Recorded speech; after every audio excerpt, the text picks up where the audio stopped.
Hare Krishna, dear devotees, welcome to another lecture in Caitanya Charitamrita, chapter 4, which is entitled Confidential Reasons for Lord Chaitanya Mahaprabhu's Appearance.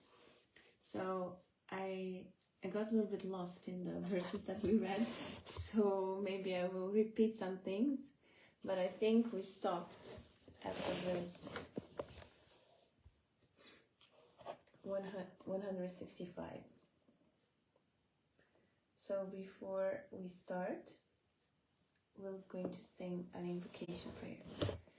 Jaya Jaya Sri Caitanya Jaya Nityananda Jaya Dvaita Chandra Jaya Gura Bhakta Vrinda Jaya Jaya Sri Caitanya Jaya Nityananda Jaya Dvaita Chandra Jaya Gura Bhakta Vrinda Jaya Jaya Sri Caitanya Jaya Nityananda Jaya Dvaita Chandra Jaya Gura Bhakta Vrinda.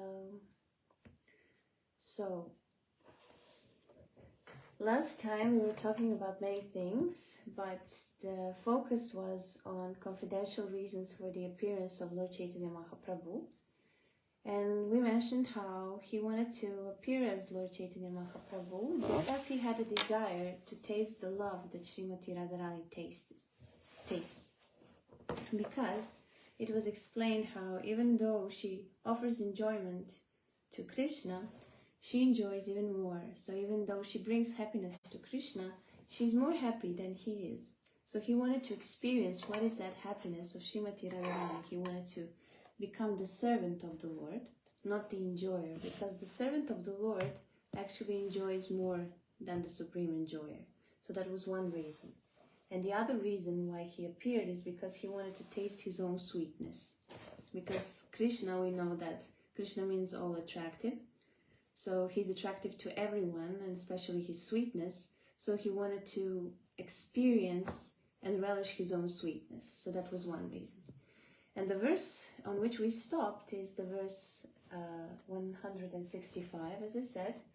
And this is where Krishnadas Kaviraj Goswami and Srila Prabhupada in the purport, where they describe what is the difference between kama, or lust, and prema, or love.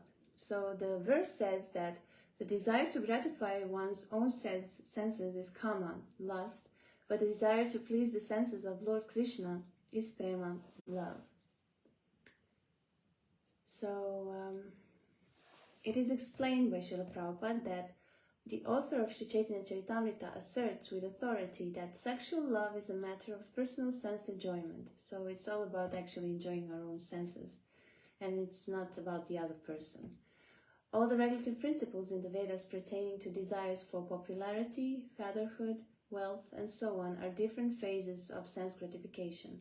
Acts of sense gratification may be performed under the cover of public welfare, nationalism, religion, altruism, ethical codes, biblical codes, health directives, fruitive action, bashfulness, tolerance, personal comfort, liberation from material bondage, progress, family affection, or fear of social ostracism or legal punishment, because actually all is meant for us, whether it's our body or our subtle body, like who we are, our identity, our pride. We think that we have this or that intellectual capacity and so on. So all these things that are meant to satisfy those things are called sense gratification. And Srila Prabhupada explains that all such good acts are performed basically for one's own sense gratification, for no one can sacrifice his personal interest while discharging these much advertised moral and religious principles. So even if we do something altruistic and we think we're actually saving someone else or doing something for someone else, it has something to do with us, like some personal interest, whether we want to be a good person or have some status in a society. And then Srila Prabhupada says that above all this is a transcendental stage in which one feels himself to be only an eternal servitor of Krishna, the absolute personality of Godhead. All acts performed in this sense of servitude are called pure love of God, because they are performed for the absolute sense gratification of Sri Krishna. However, any act performed for the purpose of enjoying its fruits or results is an act of sense gratification. Such actions are visible sometimes in gross and sometimes in subtle forms, as we explained. So the real love is actually when we want to satisfy the senses of Krishna. And Krishna is not some separate entity, even though he is, but spiritually he's separate, but he's also all. And we as spirit souls are also parts and parcel of Krishna. So that's why Srila Prabhupada gives that analogy of a tree, that if we want to give nourishment to the tree, then we have to water the roots. And by watering the roots, all the other parts of the tree will become satisfied. So in the same sense, if we give pleasure to Krishna, then all of his parts and parcels will become satisfied. And that is also us, because spirit souls are parts and parcels of Krishna. Text 166. The object of lust is only the enjoyment of one's senses, but love caters to the enjoyment of Lord Krishna, and thus it is very powerful. Social customs, scriptural injunctions, bodily demands, fruitive action, shyness, patience, bodily pleasures, self-gratification, and the path of varnashram dharma, which is difficult to give up. The gopis have forsaken all this, as well as their own relatives and their punishment and scolding, for the sake of serving the Lord. They render loving service to him for the sake of his enjoyment. So it is known that the gopis are the ones who actually sacrificed everything for the Lord. They didn't care for any social or moral code, and they just gave up everything for Krishna. So whenever we would read Lilas that pertain to the gopis, we can see that they always are doing the ultimate sacrifice just for the pleasure of Krishna. 170 verse. That is called firm attachment to Lord Krishna. It is spotlessly pure, like a clean cloth that has no stain. So this is just an analogy of the purity of the love of the gopis. Srila Prabhupada says that the author of Chaitanya Charitamrita advises everyone to give up all engagements of sense gratification and, like the gopis, dovetail oneself entirely with the will of the Supreme Lord. So whatever the gopis are actually doing, they are doing because it is the desire of Krishna, and if it's the desire of Krishna, it is automatically their desire. So sometimes it is explained by the acharyas that there is an existence of oneness, but not the oneness in the sense that impersonalists describe it. When an impersonalist describes oneness, they are thinking of the energy, and that we are all the energy, and that we merge into some kind of energy. But that is not the real oneness. Real oneness means when our desire is one with Krishna's desire. That is the oneness, because then there is an absolute perfect harmony, because everything is done for the will of Krishna and for his pleasure. And everyone enjoys, because as we said, if we water the root of the tree is nourished. If we water only the branches, there is no use of it.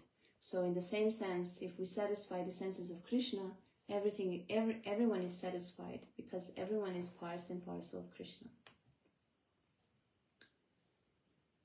Verse 171. Therefore lust and love are quite different. Lust is like dense darkness, but love is like the bright sun. So again, an analogy, how something is pure and something is impure. Thus there is not the slightest taint of lust in the gopis' love. Their relationship with Krishna is only for the sake of his enjoyment. So this is like the emphasis on the perfection of the love of the gopis. And the most perfect love is the one that is exhibited by Srimati Radharani. O dearly beloved, your lotus feet are so soft that we place them gently on our breasts, fearing that your feet will be hurt. Our life rests only in you. Our minds, therefore, are filled with anxiety that your tender feet might be wounded by pebbles as you roam about on the forest path. So this is like just an example of how focused the gopis are, and how they want to tend to his delicate feet, and how they are thinking absolutely of everything, that he would be safe, and so on. This is just the mood that is described, and this is the mood that Srimati Radharani exhibits and Lord Chaitanya Mahaprabhu. The gopis do not care for their own pleasures or pains. All their physical and mental activities are directed towards offering enjoyment to Lord Krishna. So this is very interesting that they do not care for their own pleasures or pains. And especially this is exhibited when Krishna leaves Vrindavan. So Krishna living in Vrindavan brings a lot of pain to the residents of Vrindavan because he's their ultimate joy, and when he leaves they feel like their life has left them. But anyways, even though they suffer so much that sometimes they cannot breathe, they're totally mad and they constantly think of Krishna, and this pain of separation sometimes seems so unbearable. But still they say that they will suffer like this if it makes Krishna happy. So that's one of the characteristics of that's actually one of their quality, the quality of their love. So it is said that they renounce everything for Krishna. They have pure attachment to giving Krishna pleasure. So this is also like what Lord Chaitanya teaches, and he gives this example that how we should dovetail our lives so that we bring pleasure to Krishna. And then Lord Krishna says in Srimad Bhagavatam, "O my beloved gopis, you have renounced social customs, spiritual injunctions, and your relatives for my sake. I disappeared behind you only to increase your concentration upon me. Since I disappeared for your benefit, you should not be displeased with me." So whatever Krishna does, he does for their pleasure and to increase their attachment to him. Lord Krishna has a promise from before to reciprocate with his devotees according to the way they worship him. So he's actually just fulfilling their desires. "In whatever way my devotees surrender unto me, I reward them accordingly. Everyone follows my path in all respects, O son of Prita." Purport. Krishna was never ungrateful to the gopis, for as he declares to Arjuna in this verse of the Bhagavad Gita, he reciprocates with his devotees in proportion to the transcendental loving service they render unto him. Everyone follows the path that leads towards him, but there are different degrees of progress on that path, and the Lord is realized in proportion to one's advancement. The path is one, but the progress in approaching the ultimate goal is different, and therefore the proportion of realization of this goal, namely the absolute personality of Godhead, is also different. The gopis attained the highest goal, and Lord Chaitanya affirmed that there is no method of worshipping God higher than followed by the gopis. And if you read Brihad Bhagavatamrita, you can actually see the fulfillment, the realization of this verse. So Brihad Bhagavatamrita is a book that is written by Sanatana Goswami, and it's actually a continuation of the story of Srimad Bhagavatam, because after Srimad Bhagavatam was spoken, according to Sanatana Goswami, in his vision, Parikshit Maharaj, he met his mother Uttara, and his mother Uttara also wanted to know what King Parikshit has heard from Sutta Goswami. So he starts to speak the stories that are described in Brihad Bhagavatamrita. And there what you have the description of the whole material world with Vaikuntha planets in the material world, the Vaikuntha planets and Goloka planet, the highest planet in the spiritual sky. And it is described how there are many Vaikuntha planets and there are many forms of the Lord in which he incarnates. And therefore, in whatever form the devotee worships the Lord, he rewards them accordingly, which means that if they attain perfection, these persons will go to the planet where their worship of the Lord is living. So in that sense, he will give everyone what they want in worshipping him. So therefore there is variety in the spiritual world in that sense, because there are so many desires of the pure devotees that have to be fulfilled, and the Lord has many forms just to satisfy the desires of his devotees.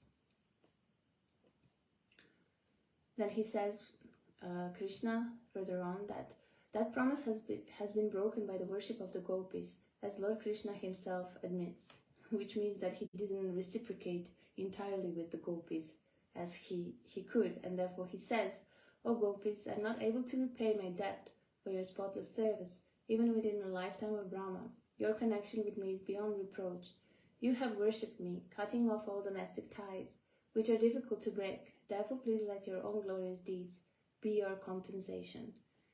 And this verse is from Srimad Bhagavatam 10:32-22.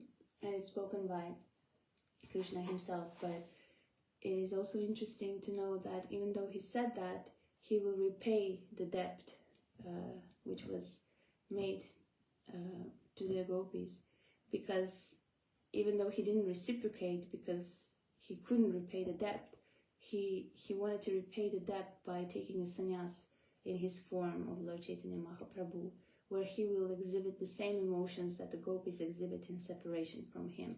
So in that sense, he will pay the debt because he will experience what the gopis have experienced when he left them.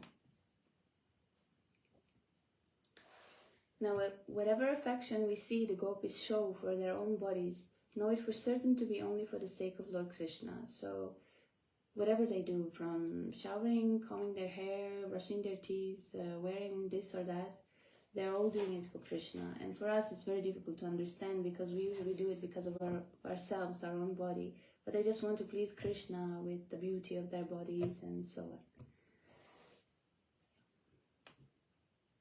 And the gopis think, I have offered this body to Lord Krishna. He's the owner, and it brings him enjoyment. So basically, whatever Krishna wants, he can do with the bodies of the gopis. That's how they think. That is their internal meditation. And then they say, Krishna finds joy in seeing and touching this body. It is for this reason that they cleanse and decorate their bodies. O Arjuna, there are no greater receptacles of deep love for me than the gopis, who cleanse and decorate their bodies because they consider them mine. So in the same sense, the devotees do it when they perform certain spiritual activities, for example, in deity worship. In deity worship, we meditate that we are the eternal servant of Krishna, and that we have that identity, and that we are not what the social statuses say that we are. We are just the eternal servant of the servant of the servant of the lotus feet of Lord Krishna. And therefore, when we worship the deities or when we engage in the spiritual worship, we also cleanse our body. We mark our bodies with tilak, actually saying that this body belongs to Vishnu or Krishna. So there is a similarity where the body is considered to be the property of the spiritual master and Krishna in that sense, and whatever we do it for that pleasure. So we can connect this to the spiritual life of sadhakas. So there is also a nourishment of that mood. Verse 185. There is another wonderful feature of the emotion of the gopis. Its power is beyond the comprehension of intelligence. When the gopis see Lord Krishna, they derive unbounded bliss, although they have no desire for such pleasure. The gopis taste a pleasure 10 million times greater than the pleasure Lord Krishna derives from seeing them. So that's the catch in spiritual life, that the servant enjoys more than the supreme enjoyer. So that's something that's maybe not understandable for us because we didn't experience it, but that is that attraction for Krishna. So whatever he experiences, the gopis experience even more. And it works like Krishna's magic. The gopis have no inclination for their own enjoyment, and yet their joy increases. So this is how selfless love actually works. You do it selflessly, and you don't want anything in return, but you get everything. So that's how the spiritual love functions. And then Krishna's coverage says that that is indeed a contradiction, because it is like, I don't want anything, and I just want you to feel pleasure, but then I get everything and I enjoy even 10 million times more.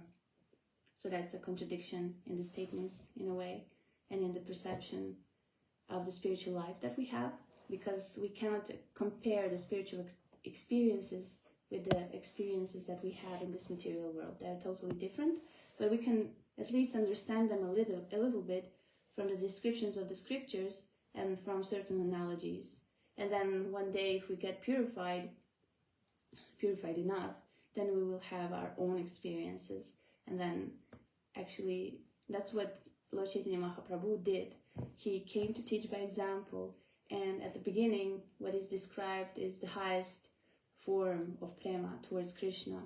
So it is the prema that is shown by the gopis. And then as we go further on through Caitanya Charitamrita and through the life of Chaitanya Mahaprabhu, he exhibits certain pastimes and he exhibits certain emotions, especially in Antya Lila, where he starts to feel the same emotions as Srimati Radharani feels. But whatever he feels and whatever he exhibits, he quotes the Shastras, so to make a confirmation. So in that sense, like, we can see that whether something that we experience in spiritual life, whether something is real, we can see if it's real by confirmation of the scriptures. Everything is described and given in the scriptures. So there we can see if the emotion or the mood is right and so on. So to go further on, when Lord Krishna sees the gopis, his joy increases and his unparalleled sweetness increases also. So this is something that we mentioned in a previous class, that the joy and sweetness, they compete in a way, because Krishna experiences joy and exhibits sweetness, and because of the service that the gopis and especially Radharani give, they also experience love and joy. And as much as Krishna's features increase, that much the love increase, and then they compete with each other. And that is how things are in the spiritual world. They are ever increasing. There is no limit to them. So it's quite a nice description. Then further on, the gopis think, Krishna has obtained so much pleasure by seeing me. That thought increases the fullness and beauty of their faces and bodies. The beauty of Lord Krishna increases at the sight of the beauty of gopis, and the more the gopis see Lord Krishna's beauty, the more their beauty increases. So you can see a description of a competition in the spiritual world. In this way, competition takes place between them, in which no one acknowledges defeat, because it is ever increasing, so there is no limitation. It will grow and grow. Krishna, however, derives pleasure from the beauty and good qualities of the gopis, and when the gopis see his pleasure, the joy of the gopis increases. Therefore we find that the joy of the gopis nourishes the joy of Lord Krishna. For that reason, the fault of lust is not present in their love. By looking at the beautiful gopis, Krishna becomes enlivened, and this enlivens the gopis, whose youthful faces and bodies blossom. This competition of increasing beauty between gopis and Krishna, which is without limitation, is so delicate that sometimes mundane moralists make these dealings to be purely amorous. But these affairs are not at all mundane, because the gopis' intense desire to satisfy Krishna surcharges the entire scene with pure love of God, with no spot of sexual indulgence. So it's not sexual love. That's what is important, even though sometimes when we want to understand, we sometimes compare, but it should not be compared. It has nothing to do with that.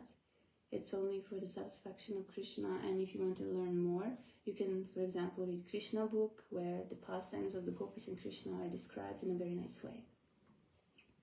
Next verse. I worship Lord Keshava, coming back from the forest of Raja.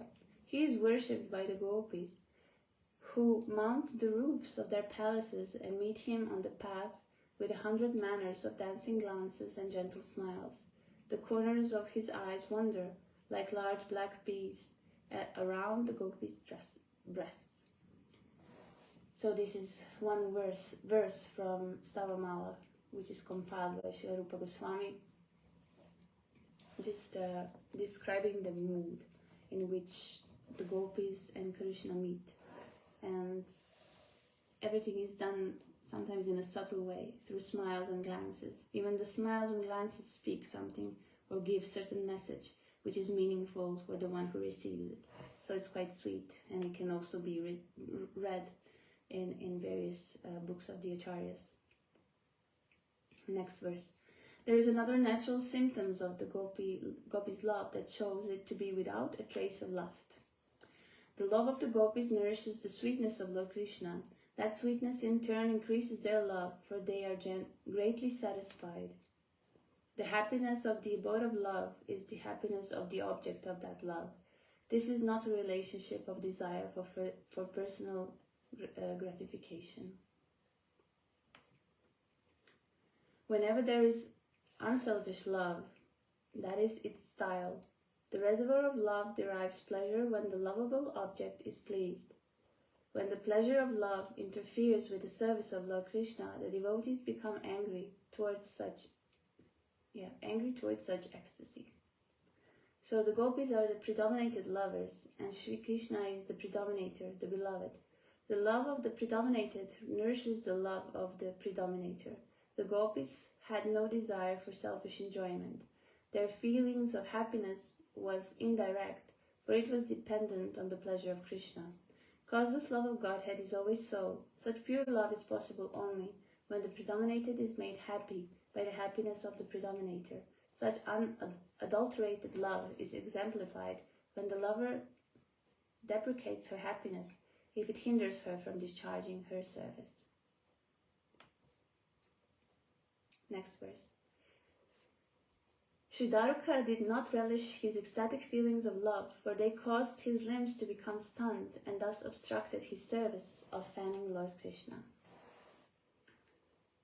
It is actually a verse that is mentioned in Bhakti Rasamrita Sindhu, or as Srila Prabhupada summarized it in Nectar of Devotion, is like when the devotee serves Krishna, even though the devotee may feel some ecstasy and some energy flowing through his body, he will not like it because it will obstruct the service that the devotee has towards Krishna. So the devotees, they don't want anything to obstruct their service of giving pleasure to Krishna.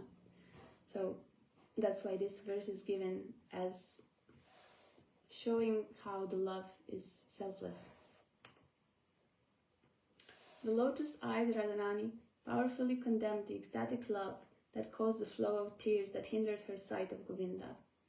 So again, how this is actually an example of how attached and focused the gopis are at Krishna, that they want to look at his form. And in this case, it is Radharani who is looking at Govinda. But then, because she's so overwhelmed with emotions that she's looking at him, the tears start flowing from her eyes, and these tears obstruct the sight that she has, her focus on Krishna. So she condemns it. So it's quite sweet to read these verses. Furthermore, pure devotees never forsake the loving service of Lord Krishna to aspire for their own personal pleasure through the 5 kinds of liberation. So actually, liberation as such, there are 5 ways in which a person can be liberated. Usually moksha means like merging, liberation or merging into some kind of energy. And it is described in Srimad Bhagavatam that this energy is Brahmajyoti, or the rays of the body effulgence of Lord Krishna. And so the souls may accomplish liberation by merging into this light. But because the nature of the soul is also that the soul is active, because there is no activity in this neutral stage of bliss of eternity, the soul will fall down again and continue with material activities until one day it goes on the path of Bhakti Yoga, which is actually a path of performing spiritual activities towards Krishna. So that's one kind of liberation. The other kind of liberation is that you are giving the same body as the Lord, which is often described when describing Vaikunthas. So in Vaikuntha, the Lord has a four-armed form in a bluish complexion, and usually all the inhabitants, they look the same as the Lord, except that the Lord has a Srivasa mark and a Kaustubha gem on his chest. So Srivasa mark actually marks the goddess of fortune who is residing on the chest of the Lord. So that's the only way you can actually make a difference between the Lord and other inhabitants of Vaikuntha planets sometimes. Because there are many forms in which people can manifest, spirit souls can be manifested in Vaikunthas. So the third liberation is to have the same opulence as the Lord. So not only like, this also means like mystic powers or that the soul can expand itself, or has ability to travel to the other planets and so on. So that's like more mystical. To live on the same planet as the Lord, which means the abode where He is. And yeah, I think that's it. If I forgot something, I apologize. But anyway, the devotee doesn't want these 5 kinds of liberations. And it is described in the scriptures that even though, so the devotee's love is so selfless that he or she doesn't want it, but nevertheless he obtains it, because everyone who comes to the spiritual world obtains these kinds of liberations. To continue with the verses, we are now at the verse 205 of chapter 4 of Caitanya Charitamrita, Adi Lila. Just as the celestial waters of Ganges flow unobstructed into the ocean, so when my devotees simply hear of me, their minds come to me, who reside in their hearts, in the hearts of all. So this is just, I love these verses. They're so beautiful because in a very poetic way, they describe the focus of the devotees that they have when they hear the flute of Krishna, or they hear some stories about Krishna. Their mind naturally flows towards Him, like the Ganges flows unobstructed into the ocean. So in that sense, we have to train our mind when chanting and hearing and speaking about the Lord, that our minds are totally focused on that. And that's why we do it every day, so that one day our mind can so unobstructedly flow in the way where Krishna is. Next verse. These are the characteristics of transcendental loving service to Purushottama, the Supreme Personality of Godhead. It is causeless and it cannot be obstructed in any way. So causeless meaning there is no ulterior motive, and there is no cause that causes the devotional service, and it is continuous.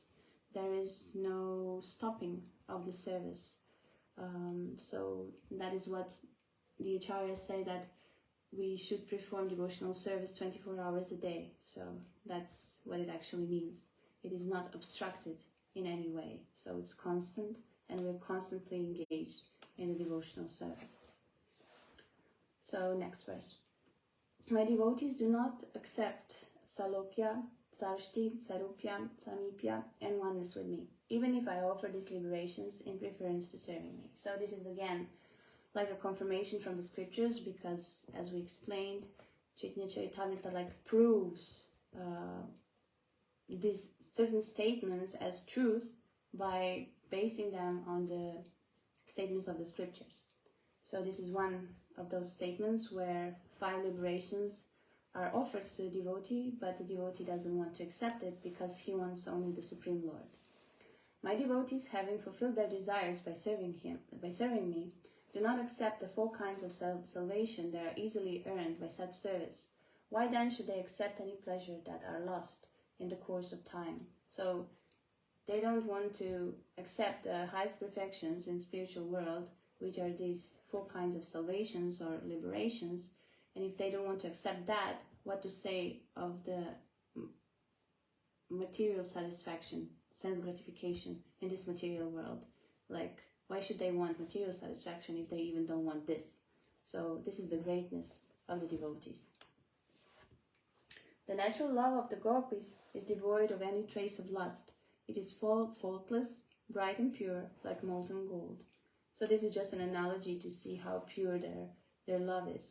The gopis are helpers, teachers, friends, wives, dear disciples, confidants, and serving maids of Lord Krishna. So these are their roles. And when we read the books about the gopis and their exchanges with Krishna, we can see that each of them has a certain service, each of them has a certain quality, each of them has a certain role in the pastimes of Lord Shri Krishna. So this is just mentioned what roles they play.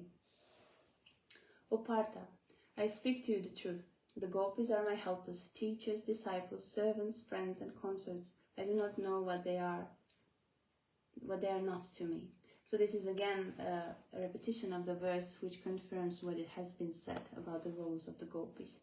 And again, there will be more verses which will confirm their qualities. So the gopis know Krishna's desires, and they know how to render perfect loving service for his enjoyment. They perform their service expertly for the satisfaction of their beloved. O Partha, the gopis know my greatness, my loving service, respect for me, and my mentality. Others cannot really know this. So this is like the description of the glories of the gopis. And then it is said that among those gopis, Srimati Radhika is far most. She surpasses all in beauty, in good qualities, in good fortune, and above all in love.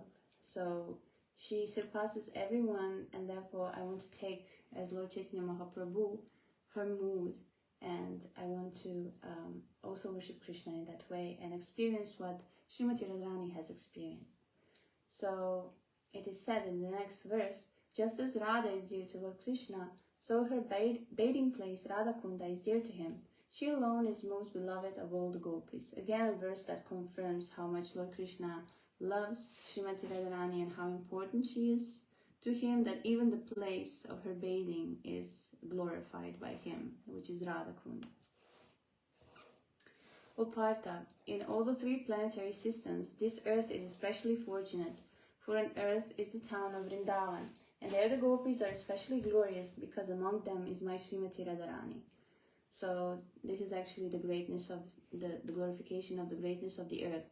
So the earth is great because there is Vrindavan on this earth, and the place where the gopis have performed the pastimes with Krishna, which are so glorious that they attract the whole universe and actually everyone. All the other gopis help increase the joy of Krishna's pastimes with Radharani. The gopis act as the instruments of their mutual enjoyment. So they are the ones who are helping to increase their feelings in their pastimes, and all of this is actually described in the books of the Acharyas, and this is just mentioned in brief in the pages of Chaitanya Charitamrita, just for us to understand what kind of mood Lord Chaitanya Mahaprabhu wanted to take. And then it is described how Radha is the beloved consort of Krishna, and she is the wealth of his life. Without her, the gopis cannot give him pleasure. And anyway, the gopis are expansions of Srimati Radharani, so they cannot exist without each other. Lord Krishna, the enemy of Kamsa, left aside the other gopis during the rasa dance and took Srimati Radharani to his heart, for she is the helper of the Lord in realizing the essence of his desires.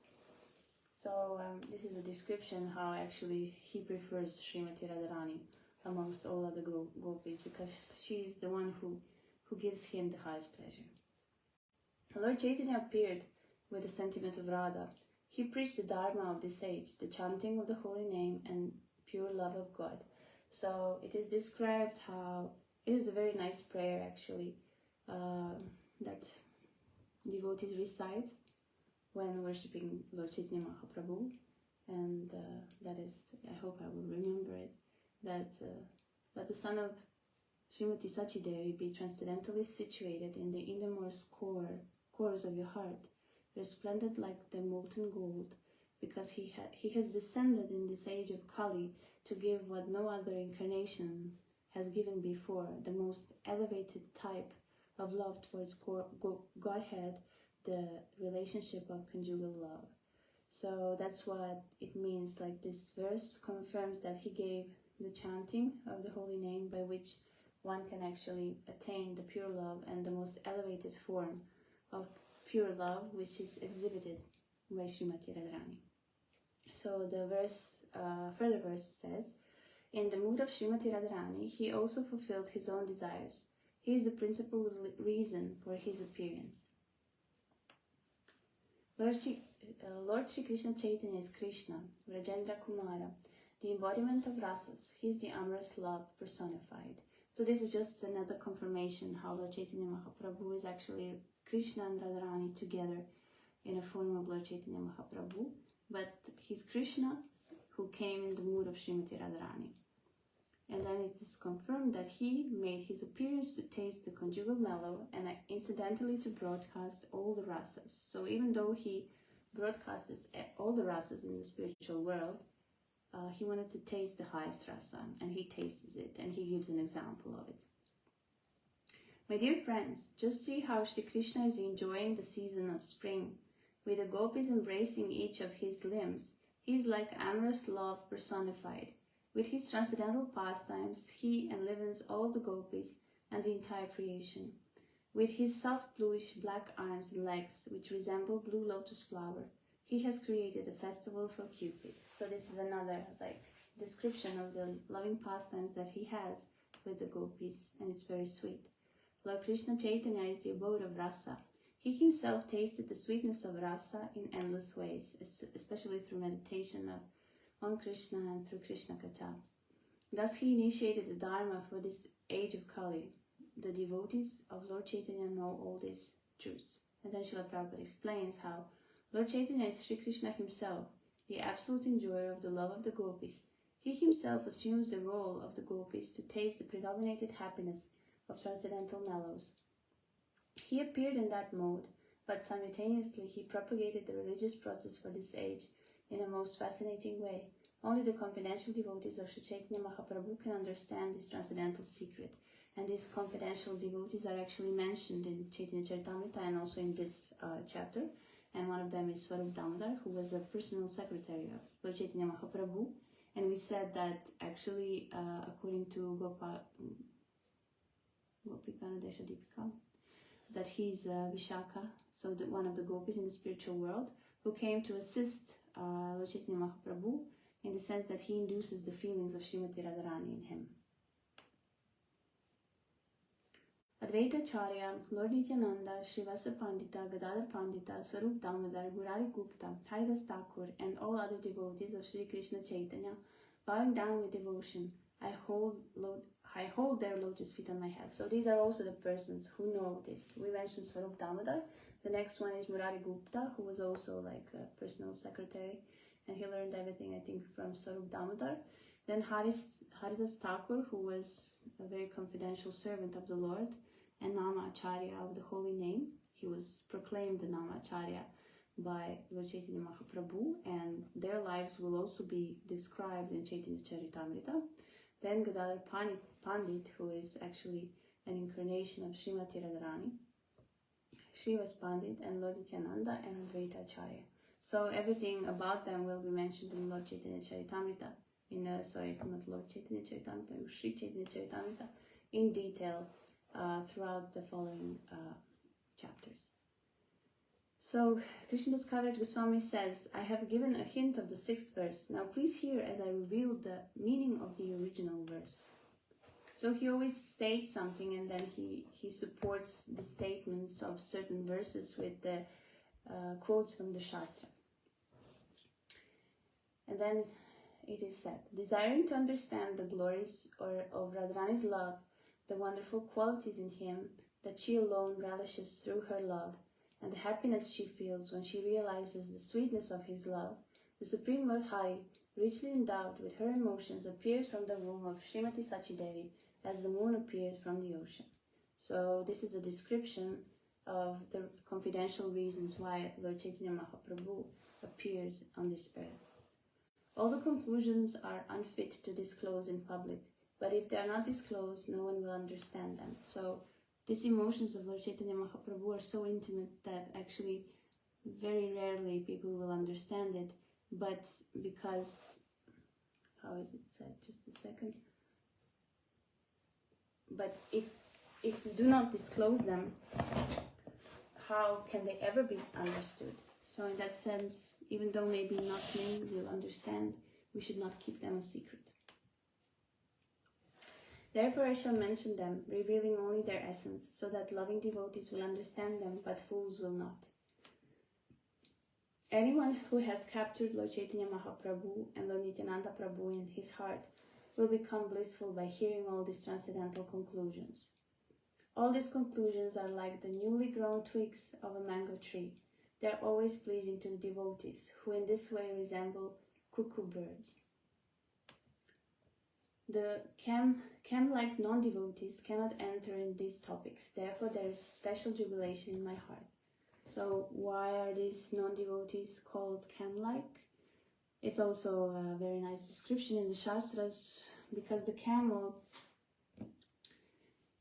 she is chewing the thorns and she is actually hurting her tongue, and therefore, because the blood is in her mouth with the thorns, she thinks that the thorns have a special taste, because actually she's tasting the thorns with her blood. And she's chewing, it is said that chewing what is already chewed. So the materialistic people, they also are chewing something that they already chewed, in the sense that they had so many births and lives in their previous lives, and they actually experienced already all this sense gratification, but still they don't understand, and still they go through it, and still there is birth, old age, disease, death, birth, old age, disease, death, and they just don't get it, and they're chewing the chewed all the time. So they cannot, if they are still attracted to sense gratification in that sense, they cannot enter into the most highest topics. Only the one who is disgusted by the material world can understand the spiritual realm. So therefore, when he writes this, he wants to keep it a secret also, in a way, because it's so intimate. And because it's so intimate, few people will understand. But then he says, but yeah, I should reveal it, because there will be devotees and they will like to understand it, and they will understand it.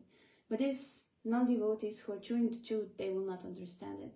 And because of that, I have jubilation in my heart, because the intimacy will be protected in the way. For fear of them, I do not wish to speak, but if they do not understand, then what can be happier in all the three worlds? So he's fearful because they might wrongly understand, but in a way, yeah, if they don't understand, it will be kept a secret, as it is. So therefore, after offering obeisances to the devotees for their satisfaction, I shall speak without hesitation. So he speaks for the pleasure of the devotees. Once Lord Krishna considered within his heart, everyone says that I am complete bliss, full of all rasas. All the world derives pleasure from me. Is there anyone who can give me pleasure? One who has 100 times more qualities than me could give pleasure to my mind.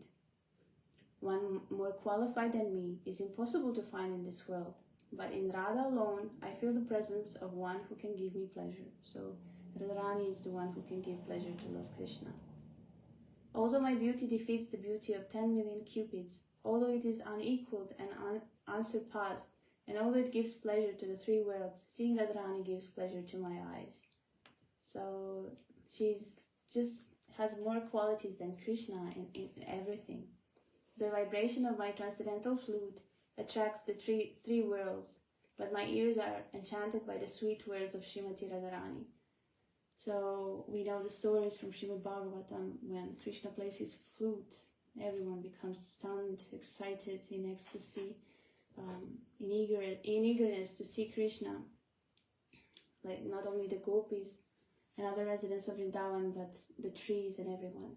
So the flute enchants everyone, but still the one who enchants everyone is enchanted by Srimati Radharani. So that's how beautiful and powerful she is, and how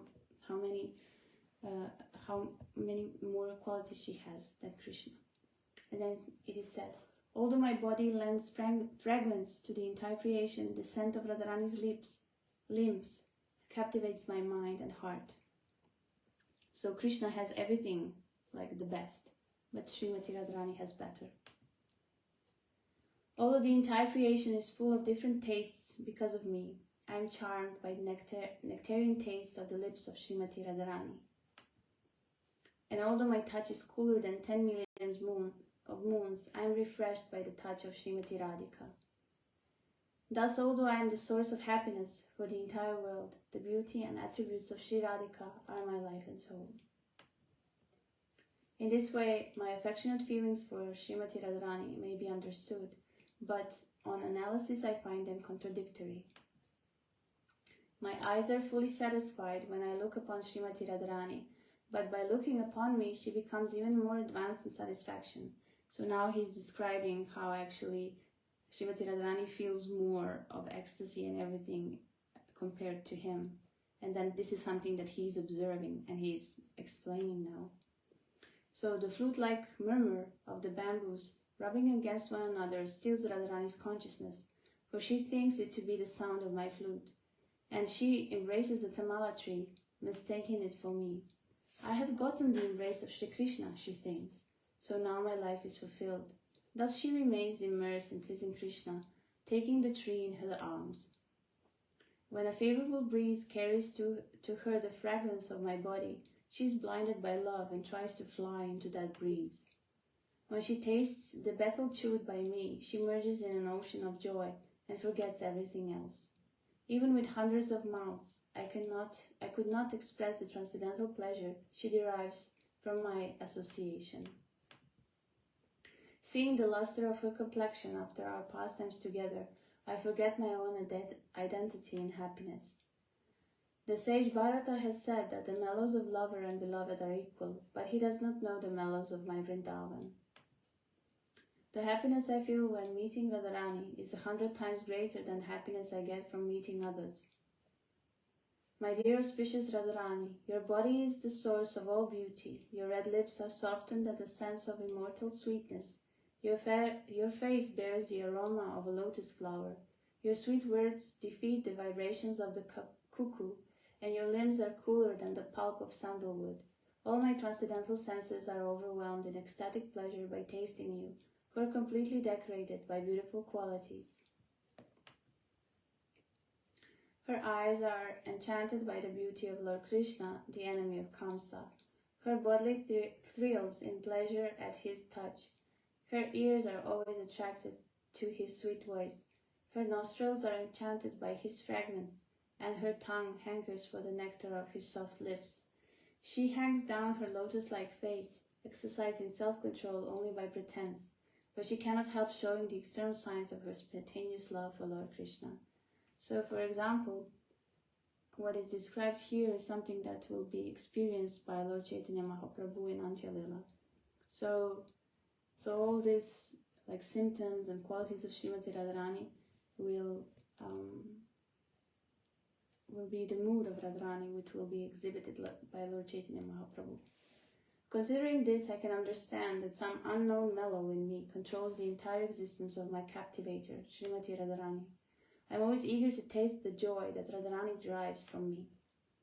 In spite of various efforts, I have not been able to taste it, but my desire to relish that pleasure increases as I smell its sweetness. Formerly, I appeared in the world to taste mellows, which means he appeared as Krishna, and I tasted the mellows of pure love in various ways. I taught devotional service that springs from the devotee's spontaneous love by demonstrating it with my pastimes. But these three desires of mine were not satisfied, for one can enjoy them in contrary position. Unless I accept the luster of the ecstatic love of Sri Radhika, these three desires cannot be fulfilled. Therefore, assuming Radharani's sentiments and bodily complexion, I shall descend to fulfill these three desires. In this way, Lord Krishna came to a decision. Simultaneously, the time came for the incarnation of the age. At that time, Sri Advaita was earnestly worshipping him. Advaita attracted him with his loud calls. So these were some of the reasons why Lord Chaitanya Mahaprabhu appeared. And also now it is mentioned how the cause of his appearance were also the prayers of Advaita Acharya. So before the Lord appears, some of his senior associates come to prepare the ground for the incarnation of the Lord. So one of them was Sri Advaita Acharya. And he was so disappointed to see that there was no practice of bhakti yoga around him that he wanted the Lord to descend and to teach the world how to perform devotional service. So therefore he was making loud calls for the Lord. And so it's described here. First, Lord Krishna made his parents and elders appear. Then Krishna himself, with the sentiments and complexion of Radhika, appeared in Navadvip like the full moon from the womb of Mother Sachi, which is like an ocean of pure milk. Meditating on the lotus feet of Sri Rupa Goswami, I have thus explained the 6th verse. I can support the explanation of the 2 verses 5 and 6 with a verse by Sri Rupa Goswami. Lord Krishna desires to taste the limitless nectarian mellows of the love possessed by one of his multitude of loving damsels, Shri Radha, and so he has assumed the form of Lord Caitanya. He has tasted that love while hiding his own dark complexion with her effulgent yellow color. May that Lord Caitanya confer upon us his grace. Thus the auspicious invocation, the essential nature of the truth of Lord Caitanya, and the need for his appearance have been set forth in 6th verse. Praying at the lotus feet of Shri Rupa and Shri Raghunath, always desiring their mercy, I, Krishna, thus narrate Sri Chaitanya Charitamrita, following in their footsteps. And thus end the Bhaktivedanta purpose of Sri Chaitanya Charitamrita Adi Lila, 4th chapter, describing the confidential reasons for the appearance of Lord Chaitanya Mahaprabhu.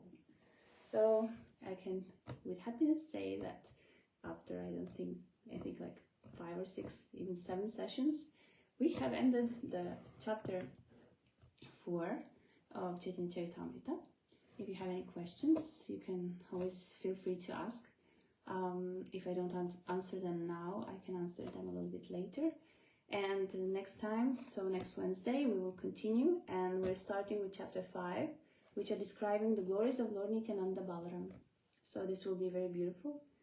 The Balaram is the first expansion of Lord Krishna and a brother of Krishna, and his incarnation with Lord Chaitanya is Lord Nityananda. So it will be described how he appeared and what is his position and what are his qualities. So thank you very much for your attention, and I'll see you in a week. Hare Krishna.